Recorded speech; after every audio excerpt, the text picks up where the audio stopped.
بسم اللہ الرحمن الرحیم۔ السلام علیکم۔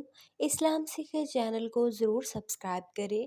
آپ صلی اللہ علیہ وسلم نے فرمایا، ایک ایسا گناہ جس سے 80 سال کی نیکیاں ضائع ہو جاتی ہیں اور اس کے لیے دوزخ میں ایک کنواں تیار کیا جاتا ہے۔ مکمل تفصیلات جاننے کے لیے ویڈیو کو آخر تک ضرور دیکھیے گا۔ زمین کب روتی ہے؟ اللہ پاک نے زمین و آسمان میں بشمول جن انس جو کچھ بھی پیدا کیا ہے، ہر چیز کو قوت سماعت اور قوت گواہی عطا فرمائی ہے۔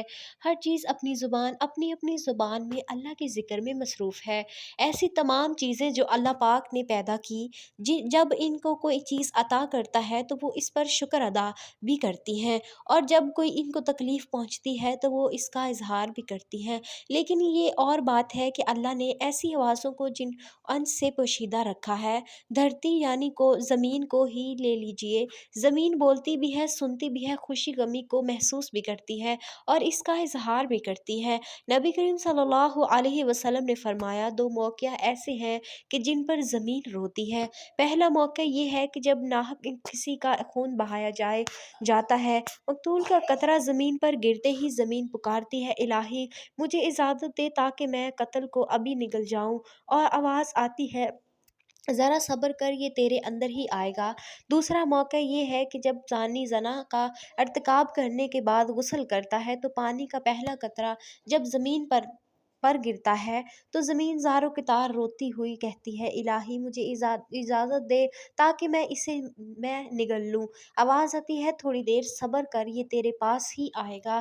زناکاری ایک بدترین لعنت، ذلت اور پستی کی علامت۔ بے اس کا مرتکب وہی شخص ہوگا جس کے دل میں خوف خدا، عذاب آخرت کا ڈر، آیات کریمہ اور احادیث نبوی کا پاس نہ ہو، اپنوں اور غیروں میں اپنی ذلت اور رسوائی کا اندیشہ نہ ہو، اور نہایت ہی بے شرم جس کی انسانیت حیوانیت سے مغلوب ہو چکی ہو۔ قرآن کریم نے زنا کو تو کیا، اس کے قریب جانے سے بھی منع فرمایا۔ بدکاری کے پاس نہ جاؤ، بے شک وہ بے حیائی ہے اور بہت ہی بری راہ ہے۔ یعنی زنا خود بھی کعبہ اور دوسرے مقاصد اعتبار سے کعبہ تر ہے اور ہزار بار لائق مذمت ہے۔ افراد کی روحانی پاکیزگی اور اخلاق طہارت کے بھی منافی ہے۔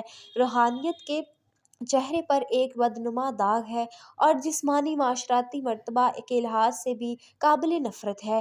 حضرت ابو ہریرہ رضی اللہ تعالی عنہ سے روایت ہے کہ حضور اقدس صلی اللہ علیہ وسلم نے ارشاد فرمایا، جو عورت کسی قوم میں اس کو دخل کر دے جو اس قوم سے نہ ہو، یعنی زنا کرایا اور اسے اولاد ہوئی، تو اسے اللہ عز و جل کی رحمت کا حصہ نہیں ملے گا اور اللہ تعالیٰ اسے جنت میں داخل نہ کرے گا۔ حضرت عبداللہ بن عباس رضی اللہ تعالی عنہ سے روایت ہے کہ رسول اللہ صلی اللہ علیہ وسلم نے ارشاد فرمایا، جس قوم میں زنا اور سود ظاہر ہو جائے تو انہوں نے اپنے لیے اللہ عز و جل کے عذاب کو حلال کر لیا۔ حضرت عمر بن عاص رضی اللہ تعالی عنہ سے روایت ہے کہ نبی اکرم صلی اللہ علیہ وسلم نے ارشاد فرمایا، جس قوم میں زنا ظاہر ہوگا وہ کفر میں گرفتار ہوگی، اور جس قوم میں رشوت کا زور ہوگا وہ روم میں گرفتار ہوگی۔ حضرت بریدہ رضی اللہ تعالی عنہ سے روایت ہے کہ رسول اللہ صلی اللہ علیہ وسلم نے فرمایا، ساتویں آسمان اور ساتوں زمینیں بوڑھے زانی پر لعنت کرتی ہیں۔ نبی کریم صلی اللہ علیہ وسلم نے فرمایا، زنا سے 6 باتیں ظہور پذیر ہوتی ہیں، 3 دنیا میں، 3 آخرت میں۔ دنیا میں زانی کا چہرہ سیاہ ہو جائے گا، اس لیے اس کے رزق میں تنگی آئے گی اور عمر سے برکت نکل جائے گی۔ آخرت میں اللہ تعالیٰ کی ناراضگی میں گرفتار ہوگا، حساب میں سختی دیکھے گا، عرصہ دراز تک دوزخ میں رہے گا، بشرط یہ کہ ایماندار ہو، ورنہ ہمیشہ ہمیشہ اس کا ٹھکانہ دوزخ ہوگا۔ نبی کریم صلی اللہ علیہ وسلم نے فرمایا، جو کوئی آزاد یا غلام عورت سے زنا کرتا ہے، اس کی قبر میں 20 لاکھ سوراخ کر دیے جاتے ہیں، جن سے سانپ اور بچھو اور آگ کے شعلے اس پر حملہ آور ہوتے ہیں اور وہ عذاب قبر میں مبتلا رہتا ہے۔ اسی طرح نبی اکرم صلی اللہ علیہ وسلم نے فرمایا، 3 قسم کے آدمیوں پر اللہ تعالیٰ نظر رحمت نہیں فرمائیں گے: ایک بوڑھا زانی، 2 چھوٹی تقریریں کرنے والا، 3 تکبر کرنے والا فقیر۔ آپ صلی اللہ علیہ وسلم نے فرمایا، زنا سے 80 سال کی نیکیاں برباد ہو جاتی ہیں اور دوزخ میں ایک کنواں زانیوں کے لیے تیار کیا ہے جس میں انہیں عذاب دیا جاتا رہے گا۔ اس کا نام حاویہ ہے۔ اس سے اگر ایک ذرہ نکال کر دوزخ کے دوسرے حصوں میں ڈالا جائے تو وہ اس سے جل جائے۔ کسی انسان کا قتل کرنا کتنا بڑا گناہ ہے۔ احادیث سن لیجئے۔ حضرت ابو سعید خدری اور حضرت ابو ہریرہ رضی اللہ تعالی عنہ سے روایت ہے کہ حضور نبی اکرم صلی اللہ علیہ وسلم نے مومن کے قاتل کی سزا جہنم بیان کرتے ہوئے ارشاد فرمایا، اگر تمام آسمانوں اور زمینوں والے کسی ایک مومن کے قتل میں شریک ہو جائیں تب بھی یقیناً اللہ تعالیٰ اس کو جہنم میں جھونک دے گا۔ قتل و غارت گری، خون ریزی اور فتنہ فساد اور ناحق خون بہانا اتنا بڑا جرم ہے کہ قیامت کے دن اللہ تعالیٰ اسے مجرموں کو سب سے پہلے بے نقاب کر کے کیفر کردار تک پہنچائے گا۔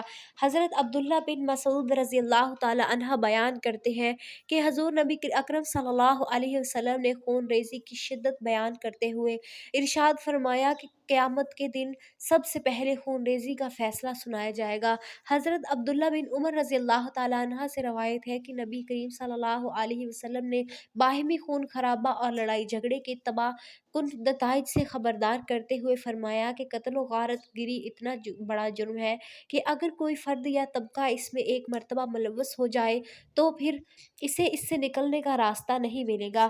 اللہ پاک ہمیں نیک اعمال کرنے کی توفیق عطا فرمائے اور ہمارا خاتمہ ایمان پر فرمائے، آمین۔ کمنٹ باکس میں ایک بار آمین ضرور ٹائپ کریں۔ اللہ حافظ۔ اپنا خیال رکھیے، اپنے پیاروں کا خیال رکھیے۔ اللہ پاک آپ سب کو اپنے حفظ و امان میں رکھے۔